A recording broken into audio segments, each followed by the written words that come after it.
सुल्तानपुर डकैती में मंगेश यादव के बाद एक और आरोपी ठेर एनकाउंटर में मारा गया। 1 लाख का इनामी अनुज प्रताप सिंह एसटीएफ और उन्नाव पुलिस की मुठभेड़ हुई।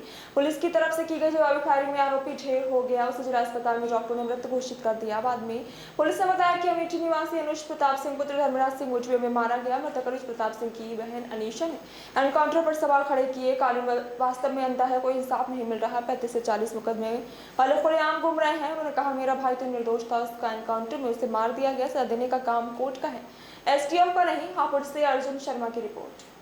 आपने पहले ही अंदेशा जताया था, क्या कहना चाहती हैं? सर, हम यही कहना चाहते हैं कि पुलिस की वर्दी दी गई है तो उसका गलत फायदा न उठाएं। जिसके ऊपर 36 केस है उसका भी इनकाउंटर करवा देते। जिसके ऊपर 1 केस है बेगुनाह, उनका भी इनकाउंटर करवा दिए हैं ये लोग। अगर इसमें 15 लोग शामिल हैं, 14 लोग शामिल हैं तो सबका इनकाउंटर होना चाहिए। ये जो दिखाते हैं ना, ये कानून वास्तव में अंधा है, कोई इंसाफ नहीं मिल रहा है। हम लोगों के ऊपर क्या बीत रही है, हम लोगों की माँ भी नहीं है, पिता हैं हमारे बड़े भाई थे। अगर हमारे पिता कुछ हो गया तो हम लोग सारे कौन थे? हमारे भाई ही तो थे। उन लोगों ने उनका भी बेरहमी से एनकाउंटर कर दिया।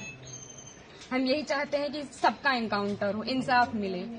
इस सरकार में हम अभी तक तो सरकार के खिलाफ कुछ नहीं बोल रहे थे, लेकिन वास्तव में जो हो रहा है बहुत गलत हो रहा है। ये नहीं होना चाहिए। चाहे फिर इसमें विपक्षी पार्टी हो या फिर कोई भी हो, कोई भी नेता हो, जो करवा रहा है बहुत गलत करवा रहा है। हम लोगों को इंसाफ मिलना चाहिए। ऐसा नहीं होना चाहिए था। जो किए हैं बहुत गलत किए हैं। भगवान तो उनको सजा देंगे ही, लेकिन उनको भी सजा मिलनी चाहिए कानून की तरफ से। अगर कोई गुनाह करता है तो उसकी सजा कोर्ट देता है, ना कि पुलिस ऐसे इनकाउंटर कर देगा। आपके भाई का क्या स्वभाव था, किस तरह से, कैसे आप लोगों के बीच में रहते थे वो? सर, हमारे भाई का स्वभाव एकदम सरल था, पढ़ने लिखने में भी अच्छे थे। हम लोगों के साथ एकदम फ्रेंड के जैसे बिहेवियर उनका था, और गए थे तो बात भी होती थी, और हम लोगों से बहुत ज्यादा उनको लगाव स्नेह था, जैसे कि हर एक भाई बहन में होता है। और आज ये सुनने के बाद जैसे लग रहा है कि हम लोगों के जमीन पैर से एकदम खिसक गई हो। जो कानून ने किया उनको ऐसा नहीं करना चाहिए। अगर वो मिल गए थे, झूठी दिखा रहे हैं कि फायरिंग हुई, मुठभेड़ हुआ। अगर कोई छिप रहा है डर की कि हमारा एनकाउंटर ना हो जाए, तो ये झूठा अफवाह क्यों फैला रहे हैं कि फायरिंग हुई, मुठभेड़ हुआ? कुछ नहीं हुआ। उसमें फिर पुलिस को भी मरना चाहिए था ना। पुलिस का एनकाउंटर क्यों नहीं हुआ? आखिरी बार कब आए थे आपके भाई? आखिरी बार 3 जून को आए थे। 4 जून को उनका टिकट था, वापस चले गए थे सूरत, वहीं रहते थे। तो क्या एक साजिश था आपके भाई की हत्या हुई, एसटीएफ ने कराया? और इसमें जो बिपिन सिंह है और जो विनय शुक्ला हैं, वो हमारे घर पे आए थे, 3-4 बार आए थे, और हमारे भाई पढ़ाई करते थे। अभी तक हम ये सब बयान नहीं करना चाहते थे, लेकिन अब हम एकदम सच्चाई बता रहे हैं।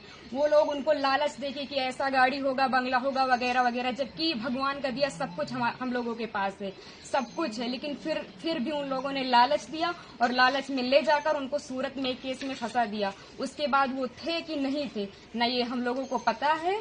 ये तो सिर्फ जिन लोगों ने करवाया उनको पता है, विपिन सिंह और विनय शुक्ला को, और या तो भगवान को पता है। वो सच था कि झूठ था, अब तो एनकाउंटर कर ही दिए हैं। जीवित तो कर नहीं सकते हमारे भाई को।